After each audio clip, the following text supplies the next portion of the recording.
Aurore Berger, bonjour. Bonjour. Merci d'être avec nous. Député des Yvelines, La République En Marche, porte-parole des députés de La République En Marche.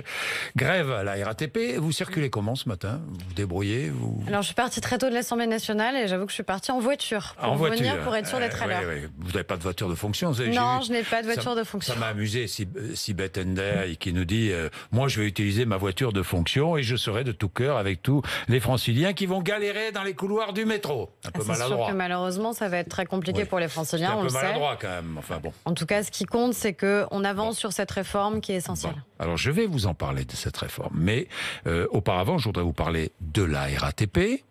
On est bien d'accord. La RATP qui doit assurer au moins 50% du service aux heures de pointe. C'est ce qu'on nous dit. En fait, il n'y a pas de service minimum, pas de service garanti, ça n'existe pas. De fait, il faut peut-être revoir la loi pour que ce soit possible, parce qu'on se rend bien compte que le service garanti qui a été voté en 2007, qui est une bonne chose, qui était une avancée importante, à partir du moment où vous avez un niveau de grève particulièrement élevé, et là on le voit aujourd'hui avec 10 lignes de métro à Paris qui sont complètement à l'arrêt, vous n'avez pas la capacité d'assurer ce service. Alors j'ai vu qu'ils avaient mis en place quand même un certain nombre de systèmes D, on peut dire ça comme ça. Mais ça n'est pas suffisant pour des gens qui doivent aller travailler. Donc il y en a qui peuvent faire du télétravail parce que c'est possible au regard de leurs emplois, et il y en a qui ont besoin d'être physiquement présents. Et pour eux, ça va être une journée cauchemardesque. Et je pense qu'il va falloir peut-être revoir la loi en la matière. Oui, alors je vais vous en parler parce qu'il y a un contrat quand même aujourd'hui entre la RATP et la région Île-de-France.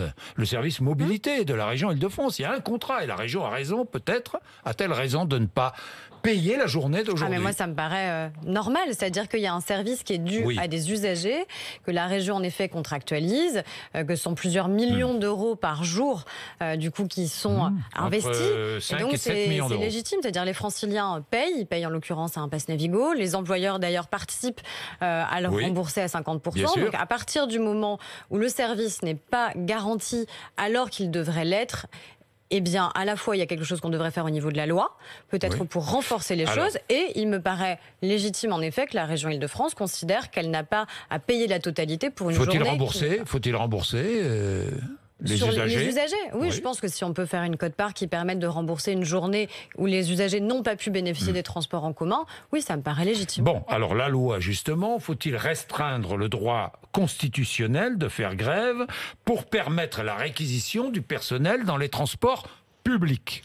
Je pense qu'il y a peut-être plusieurs options. Il y a celle-ci que vous énoncez qui est quand même assez rude. Comment rude? Ça existe bien, la réquisition, dans les hôpitaux par exemple. Oui, parce que vous avez quand même une question de vie ou de mort dans les hôpitaux, et vous avez en général un personnel qui est lui-même particulièrement responsable et qui prend jamais le risque de mettre en danger la vie de ses patients. Donc de toute façon, vous voyez bien qu'on n'est pas dans la même situation. Quand les services d'urgence sont en grève, de fait, les personnels sont quand même présents aussi pour assurer une continuité du service. Alors que faire?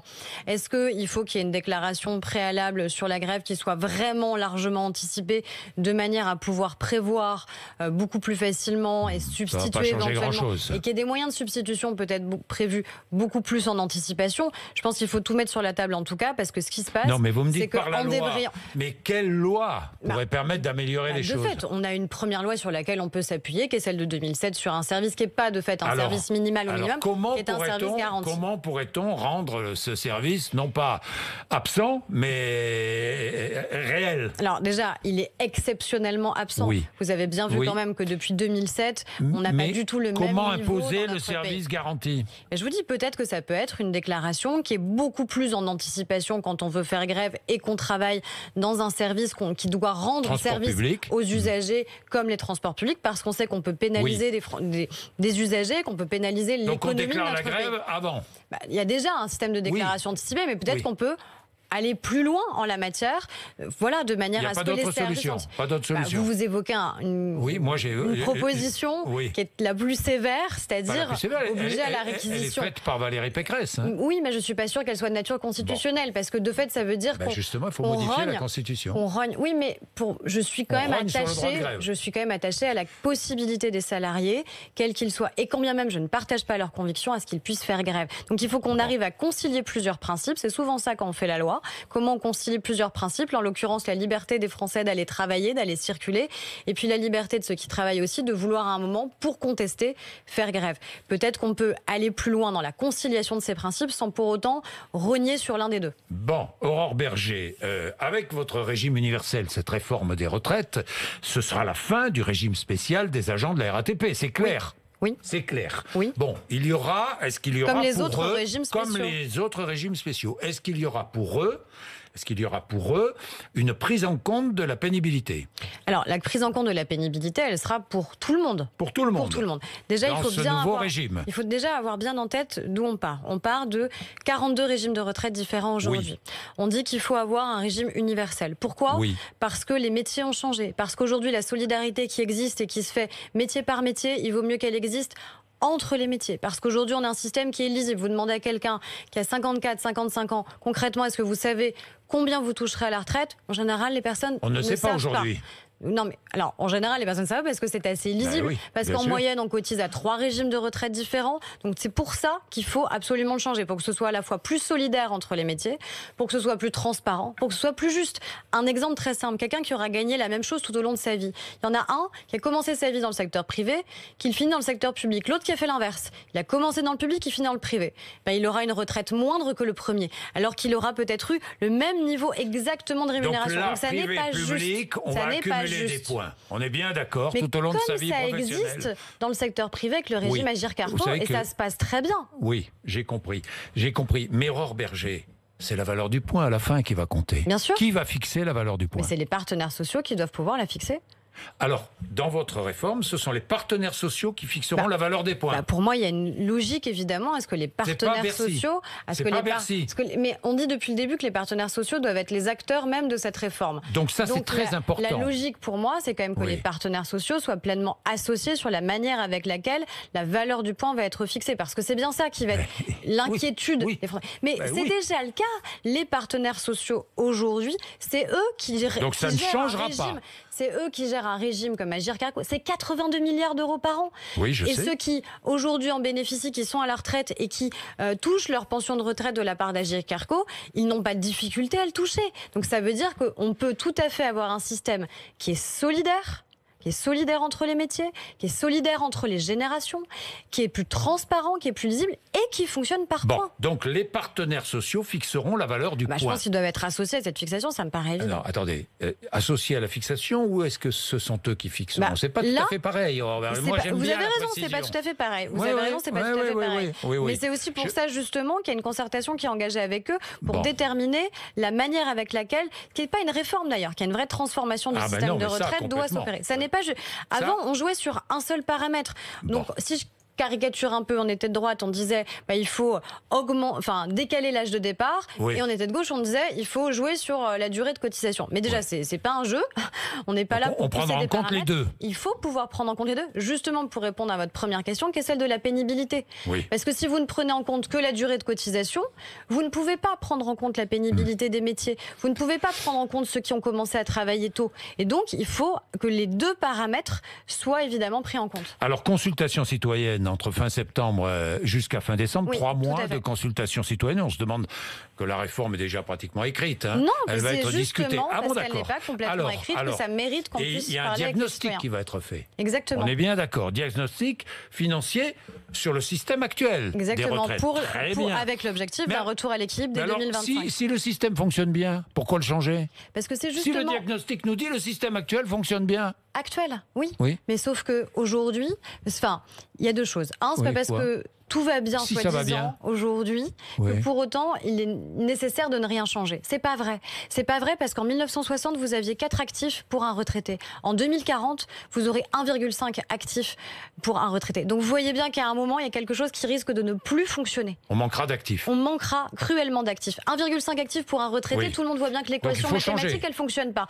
Donc c'est pas parce que ça peut aller bien aujourd'hui, qu'on peut parvenir à l'équilibre en 2025, qui est notre objectif politique et financier, que pour autant, pour autant, ça veut dire qu'il ne faut pas anticiper. Et moi, je trouve ça plutôt rassurant de se dire que, justement, on n'est pas dans l'urgence d'agir, qu'on n'est pas là pour bouger un paramètre, qu'on n'est pas dans l'urgence de trouver une solution dans les 6 mois, mais qu'on doit transformer un système pour les 50 prochaines années. Alors, j'ai une question subsidiaire, Aurore Berger. Ce système universel par points sera appliqué à tout le monde. Bien sûr.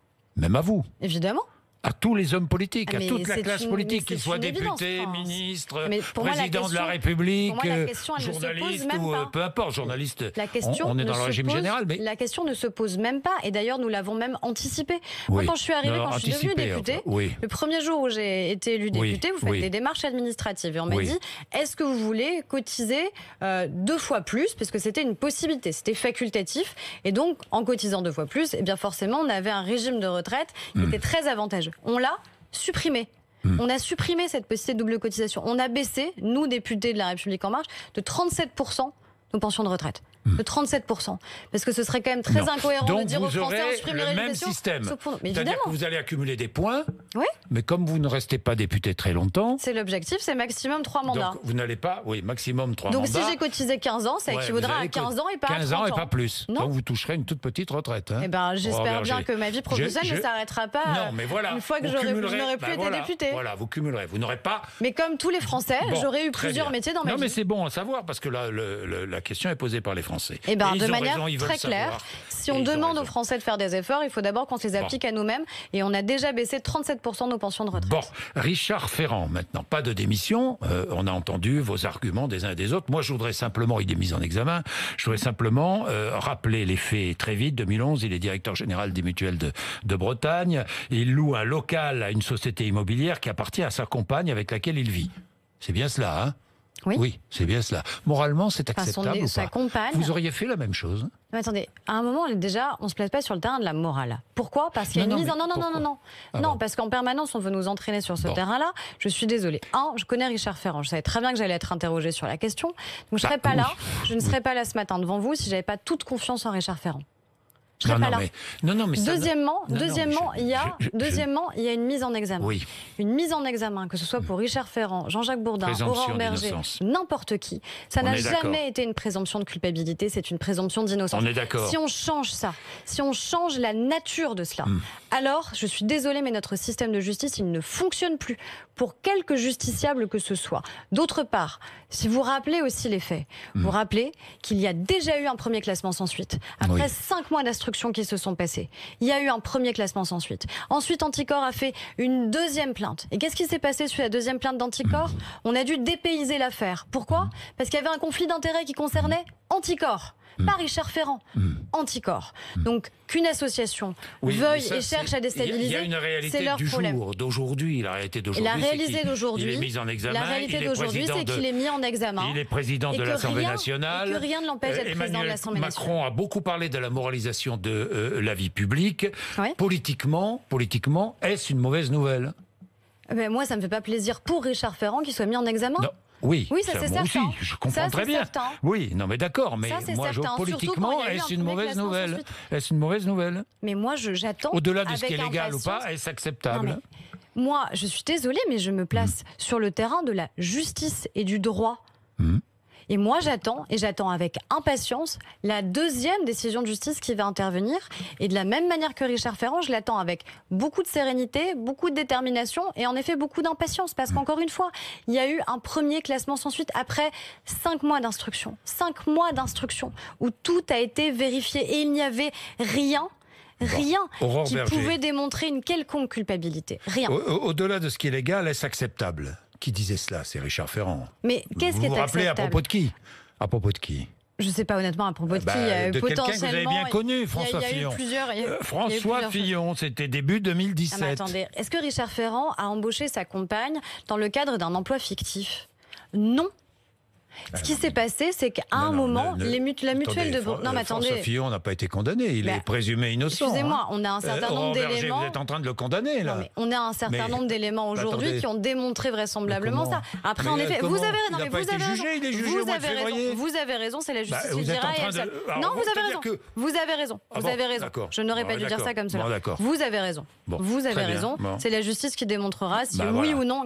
Mais les situations... Vous avez raison, ça s'applique à tout le monde ou à personne. c'est pas une girouette. Vous avez raison, ça s'applique à tout le monde ou à personne.